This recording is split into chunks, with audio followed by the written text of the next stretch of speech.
In the name of the Father, and of the Son, and of the Holy Spirit. Amen. Today is Tuesday of the 31st week in Ordinary Time, the memorial of St. Charles Borromeo, Bishop. We begin with a powerful question. Is the kingdom of God only for Christians, those who believe in Jesus Christ alone? Or is it for all people, both Christians and non-Christians? This is the theme of our reflection today. Join us on this journey of faith as we explore the truth of the gospel and discover how God's invitation is open to everyone. Brief history of St. Charles Borromeo. St. Charles Borromeo was born in 1538 in Italy into a noble and influential family.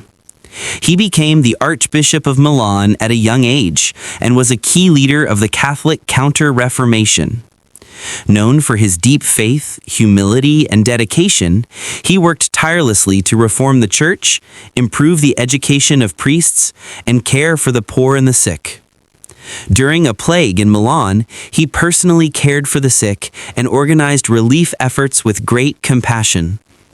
He died in 1584 and was canonized a saint for his holiness, leadership, and service to the church. Today, we pray for one of us who is preparing for his diaconate ordination.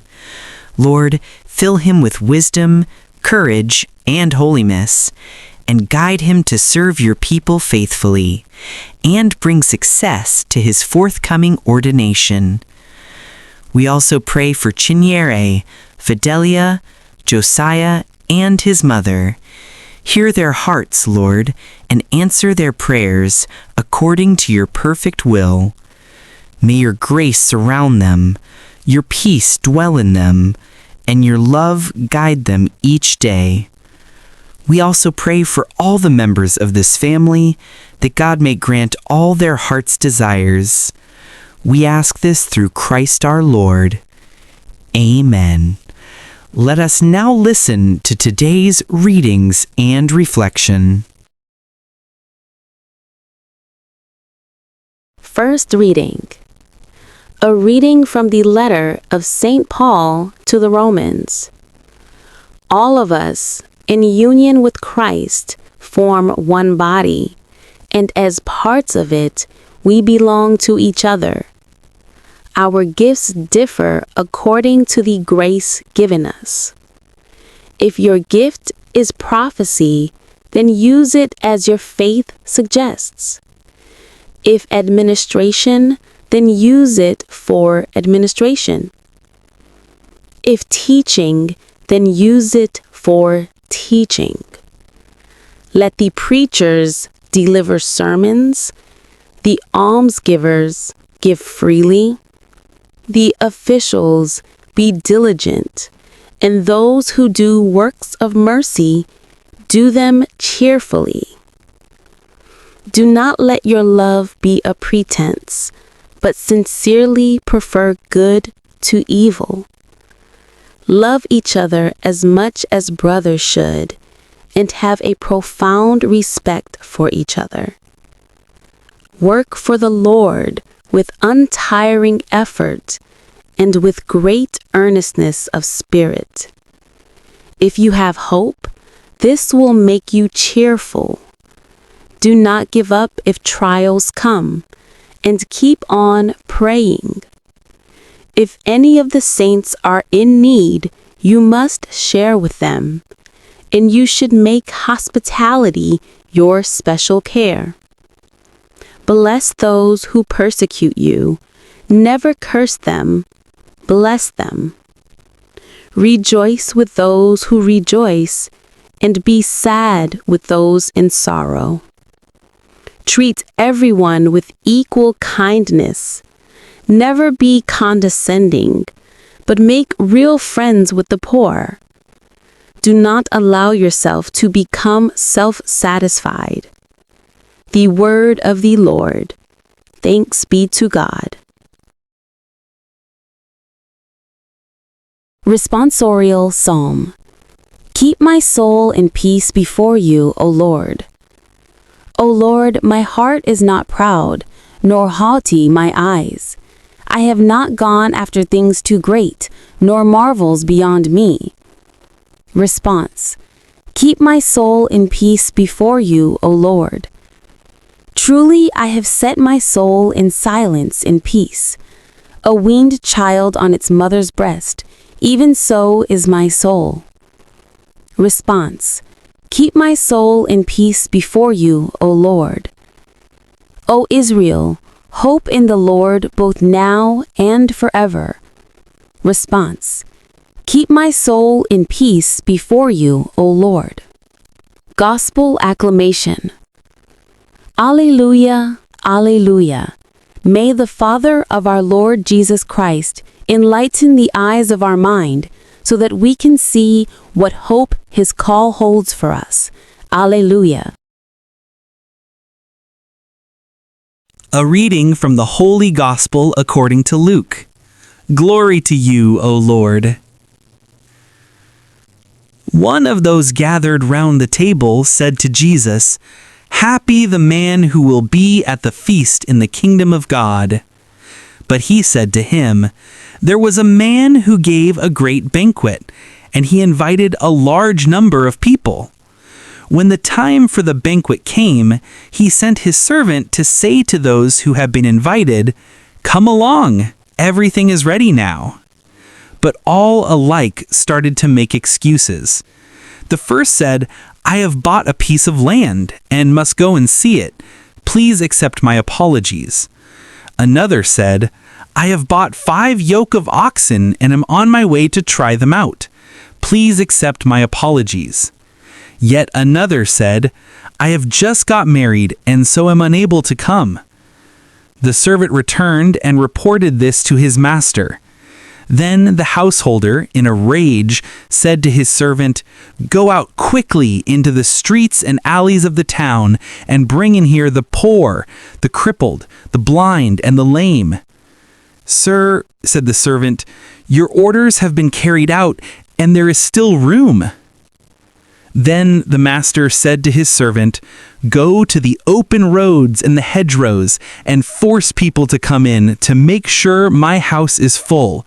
Because I tell you, not one of those who were invited shall have a taste of my banquet.'"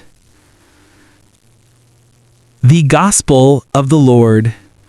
Praise to you, Lord Jesus Christ.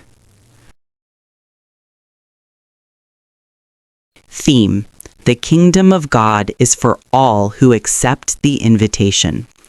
My dear brothers and sisters, imagine being invited to a grand feast, a celebration beyond imagination. Everything is ready. The table is set. The food is prepared. The host has personally invited you. Yet, when the moment comes, you make excuses.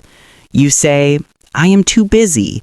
I have other plans. I will come later." And because of your choice, you miss it entirely. This is exactly what Jesus is telling us in today's gospel. God's invitation to his kingdom is open to all, not just the rich, the powerful, or those who think they deserve it. Even those who are officially called Christians sometimes turn away by the way they live, their pride, their indifference, their choices against love. God's call is universal. It transcends nationality, religion, or status. The poor, the sick, the marginalized, those we might ignore, they too are called and welcomed.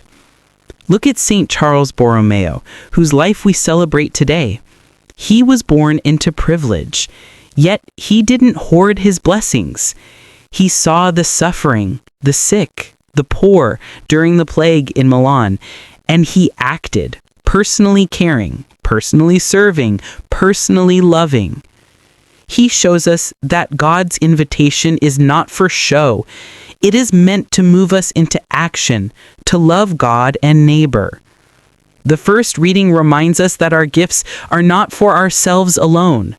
We are one body in Christ, and each part belongs to the other. Your gift, your time, your resources, your compassion, they are meant to bring others closer to God. And the gospel makes it clear, turning down God's invitation has eternal consequences. Those who ignore God's call, thinking they are busy, secure, or self-sufficient, will find the doors of the kingdom closed. But here's the hope, the emotional pull. God does not give up. The invitation remains, the feast is open, and His mercy seeks everyone, even those we think are far away. Our task is to respond, to accept, and to live a life aligned with love for God and love for our neighbor. Ask yourself today, am I living as if I have been invited? Am I living a life of love and mercy, or am I turning down the feast? Are my choices making the kingdom of God accessible to others, or am I ignoring those God wants me to serve? Friends, this is not meant to scare us. It is meant to awaken us. God's invitation is real, urgent, and full of grace. Let us rise, accept the call, and extend it to others. In doing so, we follow Christ's example, and we walk the path of the saints, like St. Charles Borromeo, who embraced God's call fully. So today, let us open our hearts to God's universal invitation. Let us see the poor, the sick, the lonely, the marginalized, and serve them as we would serve Jesus Himself. Let us not be found making excuses when the feast is ready. Let us respond with love, humility, and mercy, so that on the day of the great gathering, we will not be left outside, but welcomed into eternal joy. May God bless His words in our hearts through Christ our Lord. Amen. Let us pray. Lord Jesus, thank you for your invitation to your kingdom. Open our hearts to love as you love, to serve without expectation, to include those overlooked. Forgive us for the times we have made excuses, ignored your call, or turned away from those in need. Help us use the gifts you have given us to build your kingdom and bring others closer to you. May we, like St. Charles Borromeo, live lives of mercy, generosity, and obedience, welcoming all in your love. We ask this through Christ our Lord. Amen. May the Almighty God bless you in the name of the Father, and of the Son, and of the Holy Spirit. Amen.